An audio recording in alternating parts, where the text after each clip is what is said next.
So your next topic would be increment, wherein the description of that is it increases the value of a variable by 1.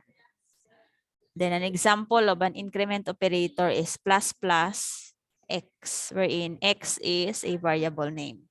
Therefore, plus plus there is an increment operator. Now we have a sample here. Okay. Here in class main, the initial value, or we declare that the initial value of x is 5. Then it encounters the increment expression, which is plus plus x, and your result is 6. Now, if we would try one more, Control C, Control B, another, and last. Initial value of 5, we increment it with 1. It becomes 6 is printed. We increment 6 with 1. Then we print 7. We increment ulit 7 with 1. It becomes 8. We increment 8 with 1. It becomes 9. So therefore, you will have a result of 6, 7, 8. Ayan. Ayan siya. While loading, ayan, 6, 7, 8, and 9. Copy? Kuha? Hello? Yes, ma'am. Yes, ma'am. Okay. Sasagot kayo ha pag tinatanong. So you get the idea of an increment operator, nag-i-increase. Normally in a loop that is used for interval. Siyempre, pag may increase, may inaman nga decrement operator. That would be the next lesson. Combination of minus minus. Ito naman, it decreases the value of the variable by 1.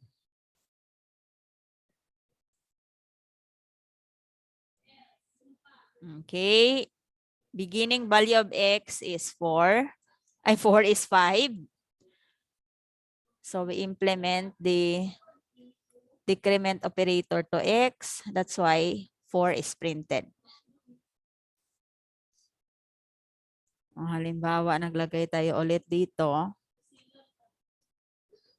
From 4, minus 1 is 3, minus 1 is 2, minus 1 is 1. Tapos karon naton imo i-print. Aron. So, your result for this from 5 minus 1 magiging 4. So, 4 aton yung unang i-print, which is yung previous. Minus 1 is 3, minus 1 is 2, minus 1 is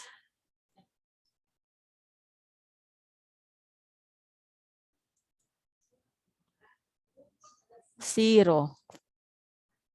So, what we have here is the value for, ayan, dito, 4 siya, minus 1.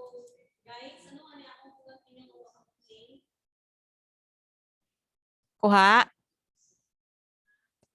Initial value is 5, minus 1, we print 4.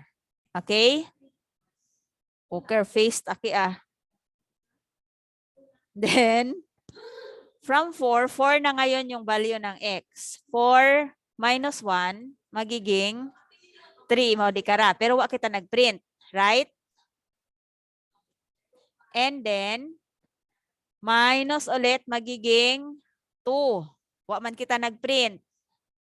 Then, decrement ulit, magiging 1. This time, nag-print kita. That's why 1 is printed. Copy? Okay. Yes, ma'am. Klaro ha? That's how the decrement operator works. So next is the assignment operators. Assignment operators are used naman to assign values of a variable. However, this becomes useful if you wanted to increase more than 1 or decrease more than 2. Paano man naman? Decrement abi is limited only to minus 1. Diba? Increment operator limited lang sa plus 1. Paano kung gusto ko nga Roanat nga pag-increase ay by 5 or by 10. So that's the purpose of assignment operators. So we have here a combination of addition, assignment operator. Tingnan nyo, plus equals. So tawag dito is addition assignment, wherein it is a shortcut of adding a new value to the previous or initial value of the variable. It adds value to a variable.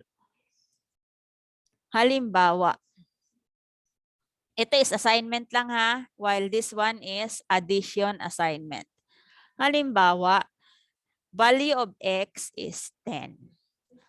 X addition assignment 5 simply means that the value of x will be its previous value plus 3. Ganyan. X plus 3, addition assignment na example natin is X addition assignment 3, which is read as the value of X is equal to its previous value plus 3. To understand it better, I have here a sample. Value at X ay 5. Okay? O dito, ibig sabihin nito is previous value of X, which is 5, plus 3 is equal to 8. Kuha nyo? Ha? Kuha? Yes, ma'am. Okay. So that's why 8 is printed. If you had this again sa ilalim, Control V. Then again, this means previous value ulit of X. So previous value this time is 8. Tapos plus 3, this will become 11. Ayan, pa-print ko ha. Run.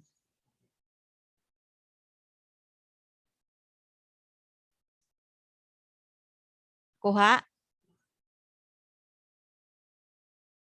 Yes, ma'am. Hay kung binailuhan ko ra abi mana it 7 di kara. Ano ro magiging result?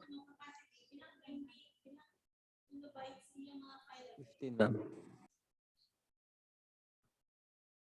What would be the result? 15, ma'am. Yeah. So mari-replace rin ito. Previous value is still 8 plus 7. Your result will be 15. Ayan. Let's try para makita nyo. By the way, I'm using a comment here and that is ignored by Java. Okay? Next. We also have, ano tawag dito? Subtraction assignment. Ito addition assignment. So let's try this one. Okay, take a closer look if you are using a phone. Wow, closer gid pag phone. Kasi maliliit ito. Okay, here. Bro, nato mabaho para maskin magminainos kita hindi maubos, right, students? Initial value is 50. So previous value of X there is 50 minus 3. What is printed? 47. Tama? So we'll run this code.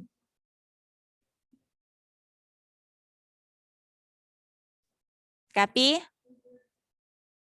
Yes, You get ma'am. the result which is 47. Inulit mo uli. Abi, try ko nga. Kasi meron tayong 4 dito.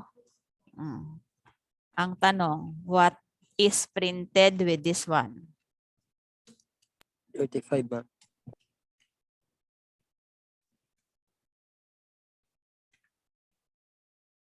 Pila? 35. Albert, naka-off rin mo nga ano ha, ang camera. Dulong ba yung Dulum ka dyan. Naka-off ka gid man. Okay, tama naman, 35. Very good. May tanong? Naintindihan? Yes, ma'am. Aga kayo sa WhatsApp. Hadlo kami magsabat. Next is multiplication assignment. So I'm sure you are getting the idea. Anyway, these are just arithmetic. So here, initial value is 5 na naman. So this is read as previous value, which is 5, multiply to 3. Your result will be, ayan, nakikita nyo dito, that is 15. So halimbawa, nagdagdag uli ako dito.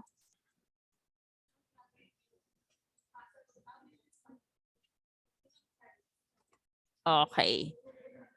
So ano yung next result? Next to 15, what would be the result?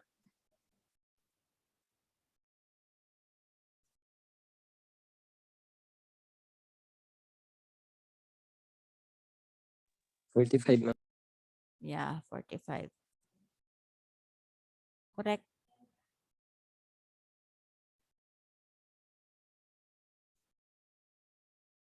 Nagdagdag uli ng isa pang combination next to 45. What would be the result?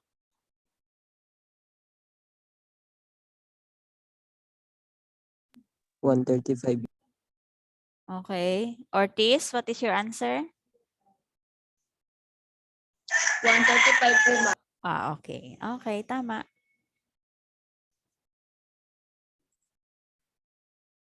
Next is division. Division assignment operator.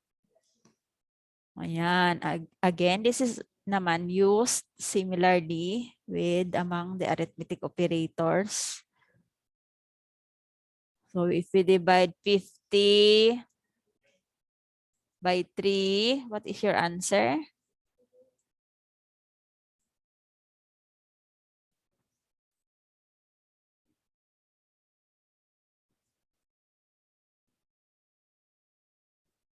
$1.666. If we divide this by 3 again, what would be your answer?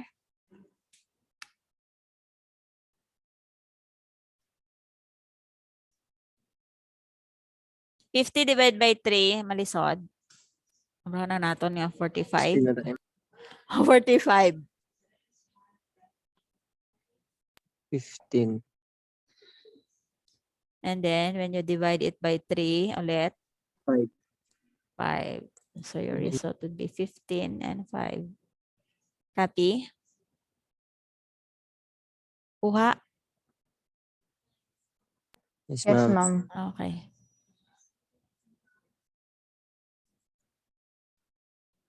So kahit isang formula lang yon, kung pa ulit-ulit, it is written in sequence in your code. Babawas at babawas yung value. Next is, ano ito? Modulo assignment operator. Modulo. Do you still remember what is a modulo operator? Or modulus? It is a division operator that returns the remainder.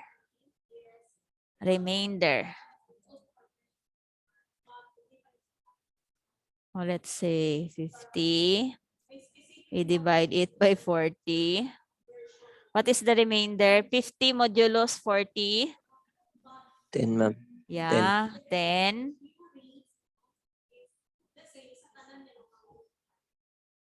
Remainder means sa Bisaya ay ano? Waki. Rawaki. Diba? 50 divided by 40 may habilin. May remainder or habilin. May waki nga 10.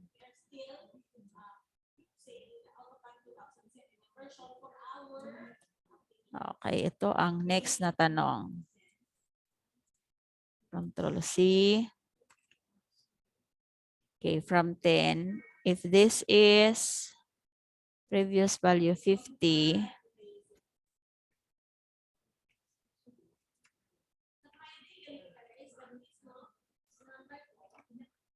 Modulo 40 equals 10. And this will be 10. 10 modulo 40. What is printed next with this one? 10 modulo 40. Could you divide 10 by 40?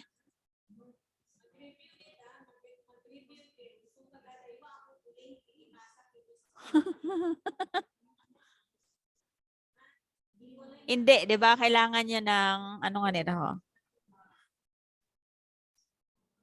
Mag-bring down ng 0 in order to divide that. However, we're not after the quotient. So, take a closer look, mga students. If you could not divide this number, then therefore, the remainder is still the dividend. Kuha. Pag hindi yun makadivide, rato man gihapon, ro remainder, 10 man gihapon, do remainder. Yan.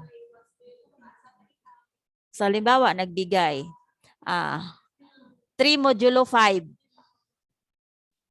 Mas malaki yung divisor. So, your answer for that would still be 3. Copy? Yes, ma'am. Yes, ma'am. Okay. Next one is bitwise. So, skip muna natin yung bitwise and bitwise or and yung iba pa na mga bitwise operators. We'll continue with comparison. Kasi later we'll have that with logical. Comparison operators. Okay, may konting pagbabago lang in comparing operands using equal is equal to, you uses this combination ha, dalawang equal sign. That is to identify that this is a comparison operator from the assignment operator, which is single. Okay, assignment operator tsaka comparison operator. Next is, bago rin ito, not equal to. In Java is exclamation point and equal sign. Then you also have greater than, similar lang din, less than, greater than or equal, and less than or equal. So ano unahin natin? Ako na rin sasagot sa tanong ko kasi walang sumasagot. Ma'am. Less than gid less than ka? Okay, less than operator. Okay. Actually, all of these operators are binary except for not equal. Ay, no. Lahat pala ito are binary operator. So when we say binary operator, palaging may left tsaka right operand. Sa gitna yung ating operator. Lahat naman pala is binary. Kasi kailangan niya namang may compare. Dapat may value sa kaliwa, meron din sa kanan. Now, dito tayo sa less than. We substitute x with 5. We substitute y with 3. Then you compare. Is 5 less than 3? Is 5 less than 3? No. And it will return False. value, which is false. Copy? Yes, ma'am. Okay. Do you need some more examples? Pag true naman, ma'am. Okay, pag true, paano ito magiging true? You just replace the value.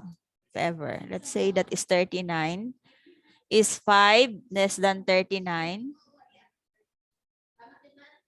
Yes. Is 5 less than 39? Yes. So therefore, you will have a result of true.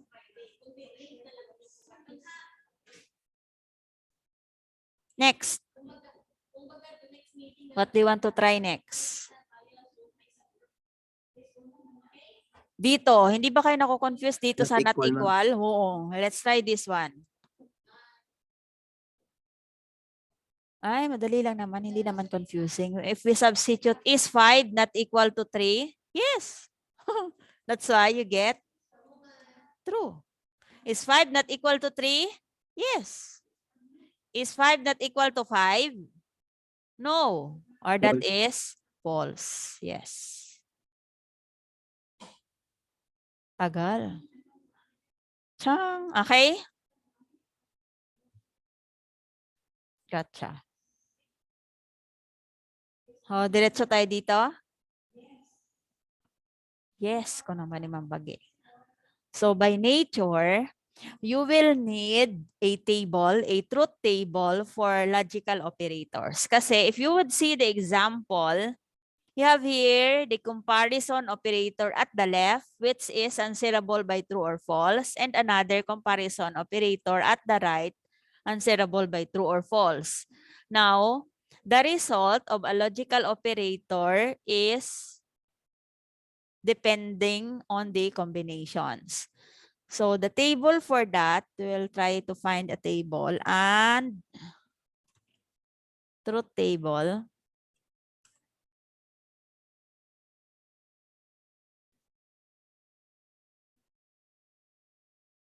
Or truth table and conjunction and. Okay, let's try this one. First one.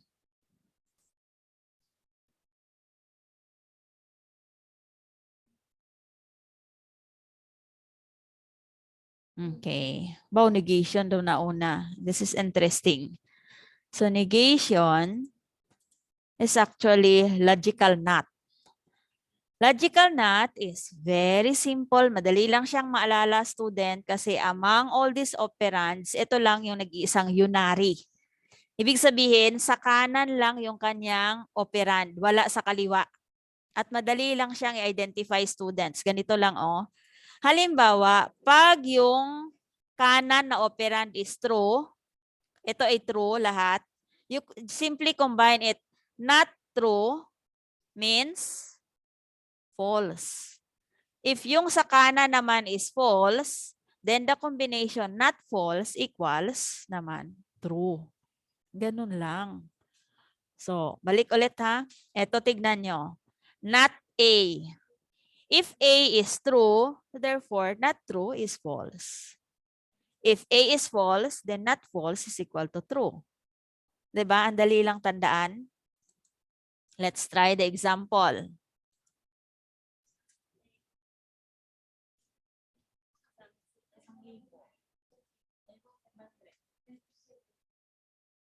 Parang maiya. No. Sino ka panaw?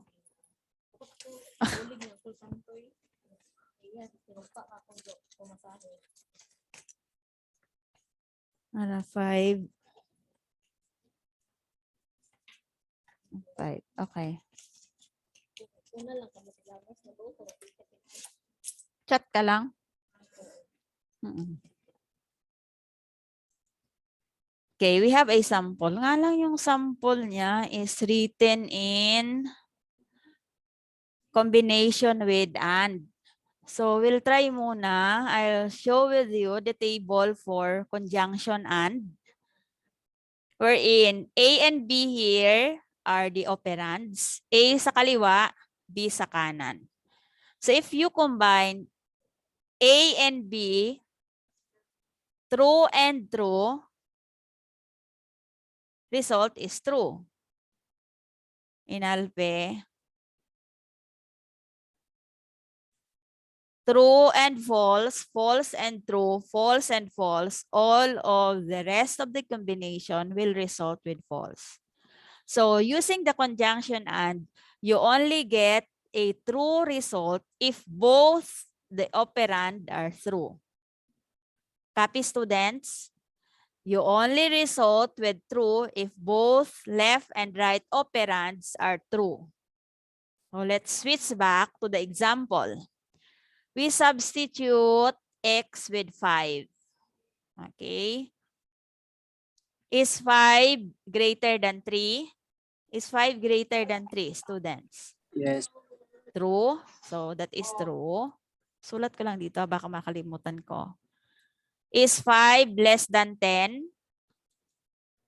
True, ma'am. True din ulit. So, we combine true and true will result with true, right? True. And then, we combine this with not true. Therefore, is equal to, False. yeah, false. You have the result here. Claro? Yes, ma'am. Do you need some more examples? Anyway, we have an example naman with and. So, dito tayo sa and, ha? Okay.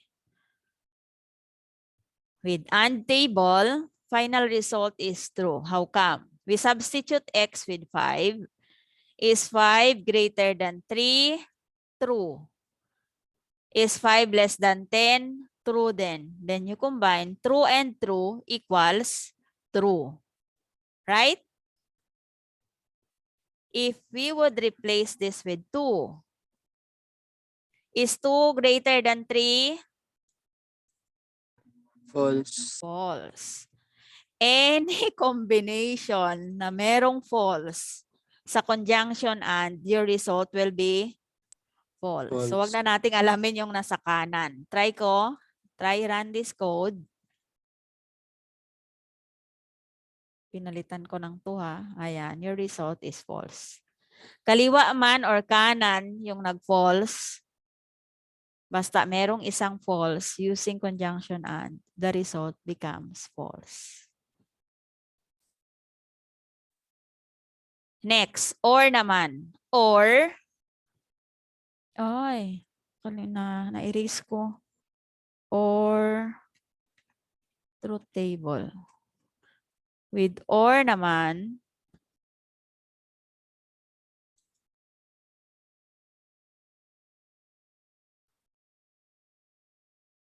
iba yung truth table ko. With or, all the combinations are true except if both the operands are false. So, true or true equals true. True or false equals true. False or true equals true. False or false equals false. So, parang kabaliktaran lang siya. Di ba? Lahat ng combination, basta may true yung isa, will result with true. Nagpo-false lang kung pareho yung operand na false. Ito, sample. Is 5 greater than 3? Yes. So, that is true. Then, you combine it with, is 5 less than 4? False. False. So, since merong isang na true, your result will be true. Tulad nito. Copy? Copy. Yes, ma'am. Okay. So, ganun siya. It only becomes false kung both na yung operand natin is false. So, lastly, we have the exercise. How do you multiply 10 with 5 and then print the result? What is your answer? This is arithmetic. Amarado, what is your answer on the missing part in this statement? Ma'am, What is the missing punctuation in this statement? asterisk, ma'am. Yes, correct. Bye, students. Bye, ma'am.